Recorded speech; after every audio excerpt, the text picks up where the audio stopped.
एक गांव में ठाकुर सम्राट सिंह के नाम का एक घमंडी राजकुमार रहता था। ठाकुर सम्राट सिंह के पाप के कारण गांव में अहंकार मचा हुआ था। गांव के सभी निवासी राजकुमार सम्राट से बहुत परेशान थे। अरे बहुत दिन हो गए, अभी तक एक शिकार तक नहीं किया। क्यों ना आज जंगल में शिकार करने चलता हूँ। राजकुमार जंगल में शिकार करने के लिए निकल जाता है।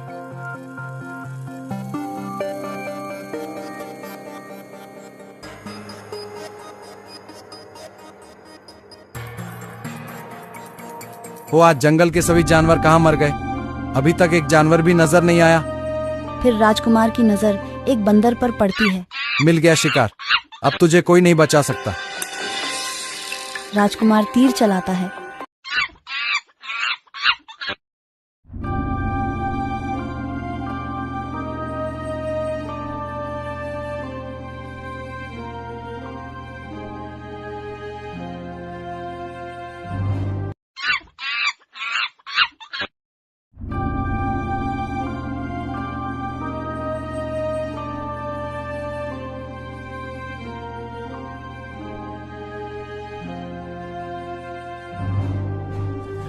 अरे पापी मनुष्य, तूने इस बेचारे बंदर को क्यों मारा?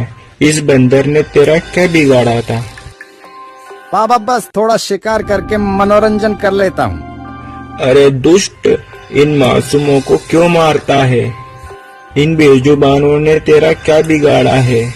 इन्हें भी दर्द होता है।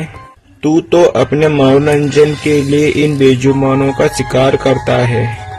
जा, मैं तुझे शराप देता हूँ, तू भी एक बंदर बन जाएगा। जब तू एक जानवर बनेगा, जब तुझे इन बेजुबानों का दर्द समझ में आएगा। बाबा बाबा मुझे क्षमा कर दीजिए, मुझसे बहुत बड़ी भूल हो गई बाबा। मैं अपने अहंकार में चूर होकर इन मासूमों का शिकार करता रहा बाबा। मैंने बहुत सारे पाप किए हैं, पर मुझे क्षमा कर दीजिए बाबा। मैं आज के बाद कोई गलत काम नहीं करूंगा बाबा, मुझे शराब मत दीजिए। साधु को राजकुमार की बात सुनकर उस पर दया आ जाती है। बेटा, मैं अपना दिया हुआ शराब वापिस नहीं ले सकता।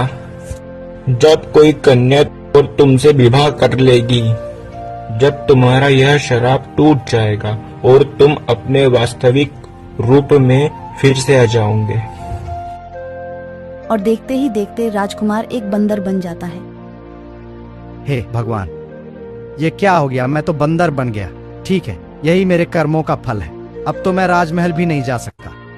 मुझे ये बंदर के रूप में कोई नहीं पहचानेगा। अब मैं क्या करूंगा?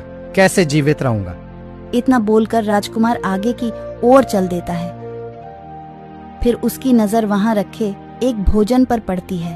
अरे खाना तो मिल गया, जल्दी से जाकर खा लेता हूँ। क्यों रे बंदर, तू मेरा खाना खाना चाहता है? मैं यहाँ दिन भर से धूप में काम कर रहा हूँ। रुक, तुझे अभी बताता हूँ। राजकुमार जैसे ही खाने की और हाथ करता है, वैसे ही खाने का मालिक एक धोबी वहाँ आ जाता है। धोबी राजकुमार की खूब पिटाई कर देता है। हे राम राम, अब मुझे अच्छी तरह से समझ आ गया है ये बेचारे जानवर अपना जीवन कितने कष्ट में निकालते हैं और मैं इन्हें कितनी बेरहमी से मारता हूँ। भगवान, अब तो मुझे मौत दे दो। राजकुमार बंदर के रूप में खूब दुखी हो रहा था। तब उसकी नजर वहाँ से निकल रही एक सुंदर लड़की पर पड़ती है। इतनी सुंदर लड़की को यह डाकू कहाँ ले जा रहे हैं? जाकर देखना पड़ेगा। राम राम। फिर राजकुमार बंदर के भेष में उस गाड़ी का पीछा करता है।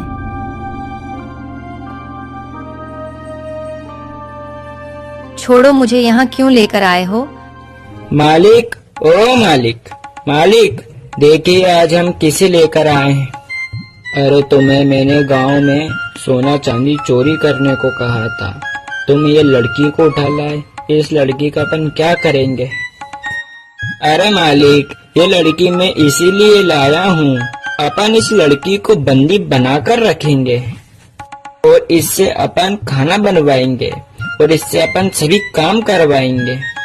वाह जगन भाई, तुमने ये बहुत समझदारी की बात कही है। मुझे छोड़ दो, कृपा करके मुझे छोड़ दो। मैं आपके हाथ जोड़ती हूँ, मुझे छोड़ दो, मुझे यहाँ से जाने दो। ये लड़की को तो ये डाकू बंदी बनाने को लाए हैं। मुझे कुछ ना कुछ तो करना होगा। इतने में उसे वहां लगा मधुमक्खी का छत्ता दिखता है और राजकुमार उन सारी मधुमक्खियों को उड़ा देता है। अरे मालिक, ये मधुमक्खी कहाँ से आ गई? भागो भागो।